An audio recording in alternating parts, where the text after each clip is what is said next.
buenas tardes, compañeros y docentes. Somos las integrantes del grupo número 2 y estamos integradas por Claudia Guinée Rodríguez, Jacqueline Smith y quien les habla, Julie Claudia Murillo Tobar, y nos corresponde hablarles de las bases fisiológicas de la conducta.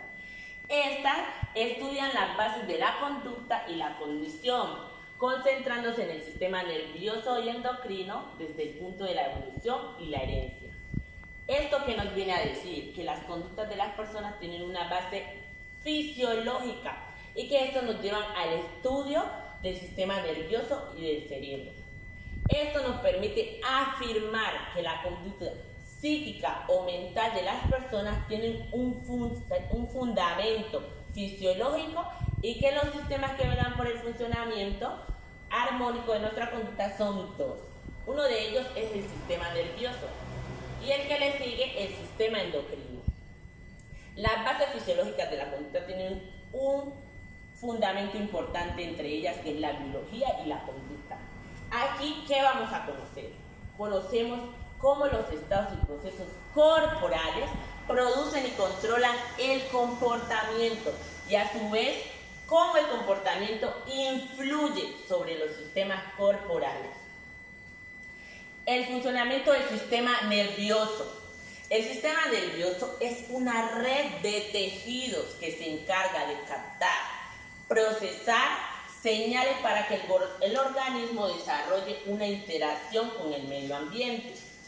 El sistema nervioso es lo perteneciente o relativo a los nervios, el conjunto de fibras que conducen impulsos a través de diversas partes del cuerpo.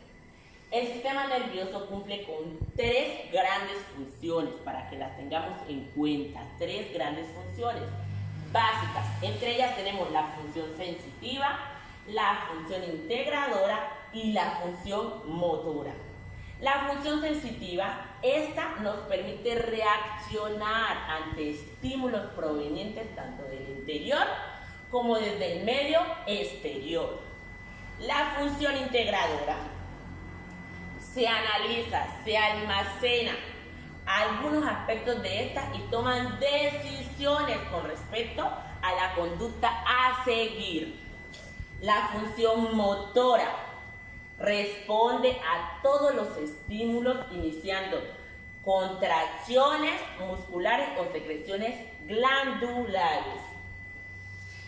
Estructura del sistema nervioso.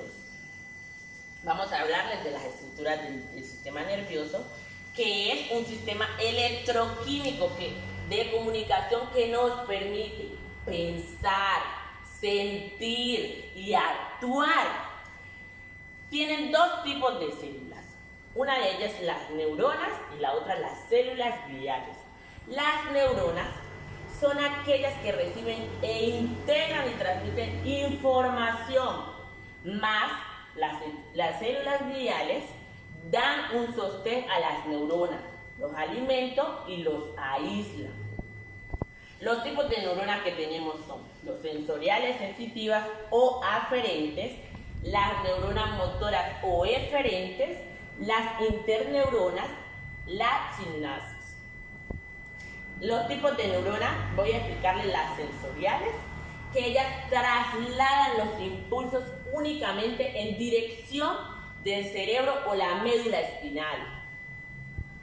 Si tenemos claro, aquí una imagen nos explica una de las estructuras de este sistema. Las neuronas motoras o eferentes, estas transmiten impulsos desde el cerebro o la médula hasta los músculos glándulas.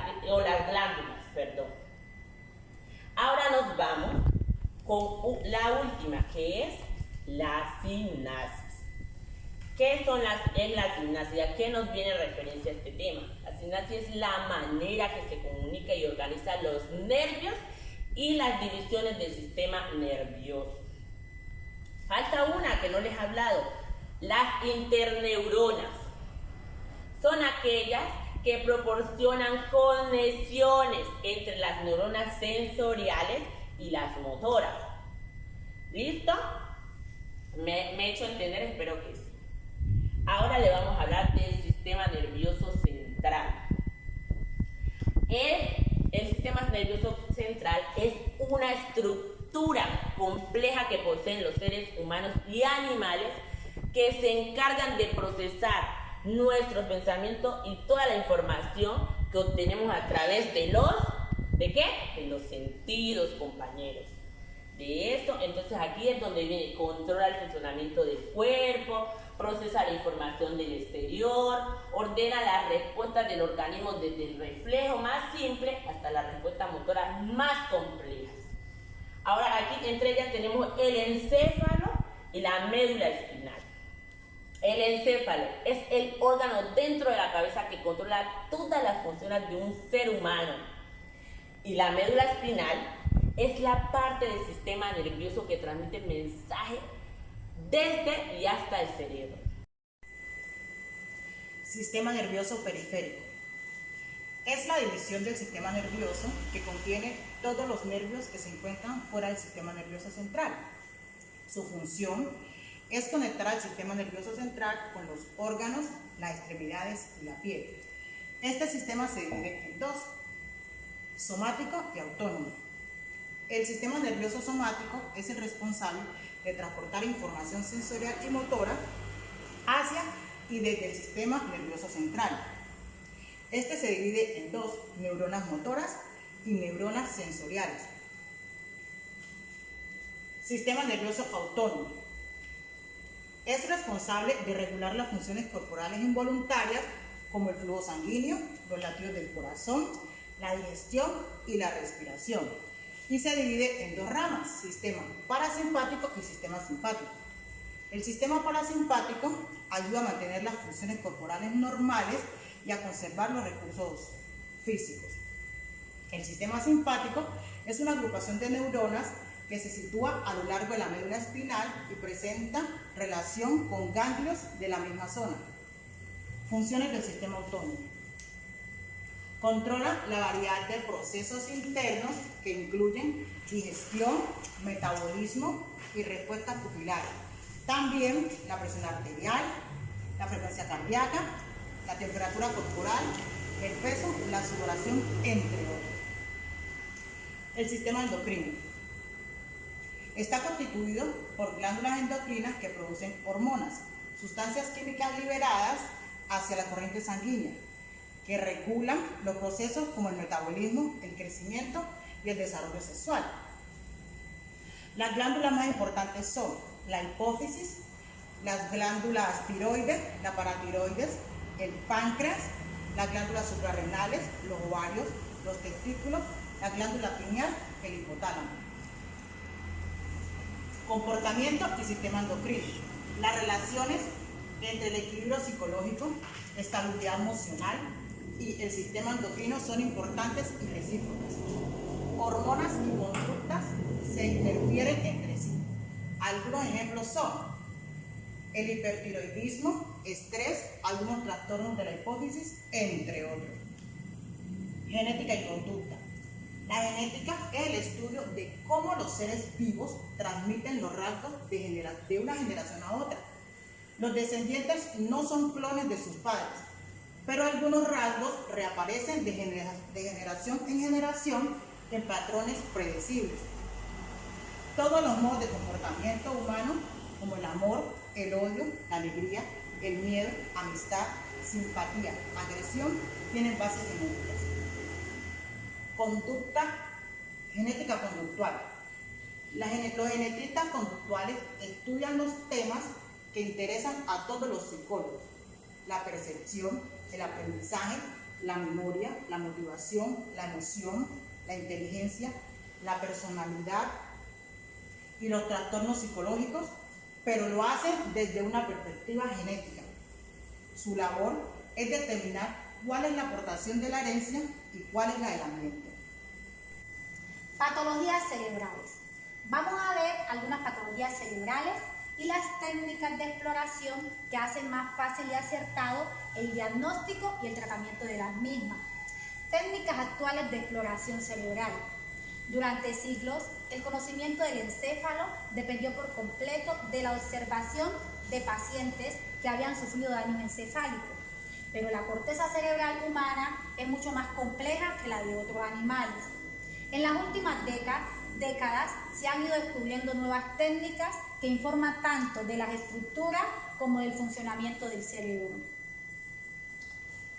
Algunas patologías cerebrales. No podemos ignorar que la vida del ser humano depende de las características físico-químicas del cerebro, un instrumento vulnerable a enfermedades, disfunciones y sujeto a las limitaciones que le imponen su propia naturaleza biológica. Comprender su funcionamiento es muy importante, ya que influye en trastornos como autismo, epilepsia, Alzheimer y Parkinson. El autismo. Este trastorno afecta fundamentalmente a la comunicación y a las relaciones sociales y afectivas del individuo. En la mayoría de los casos es congénito y se manifiesta en los niños entre 18 y los 3 años de edad. La epilepsia es una grave alteración de la actividad eléctrica. Se manifiesta por diferentes tipos de crisis. En las crisis parciales, la anomalía solo ocurre en una parte del encéfalo. Los ataques son suaves. En las crisis generalizadas se produce la pérdida de la conciencia y un intenso espasmo muscular. El Alzheimer es un trastorno degenerativo del encéfalo que aparece en el adulto de mediana edad o en el anciano. Se vincula con la degeneración de las neuronas. Parkinson. Las causas son alteraciones de las zonas nerviosas cerebrales que controlan y coordinan los movimientos. Las drogas psicoactivas son sustancias químicas que actúan sobre el sistema nervioso central y afectan al estado de ánimo, las percepciones, los sentimientos, el funcionamiento mental y la conducta. Las sustancias psicoactivas las podemos clasificar en 3 grupos, que son depresores del sistema nervioso central, estimulantes y alucinógenos. Los depresores del sistema nervioso central son sustancias químicas que retardan la conducta y el pensamiento.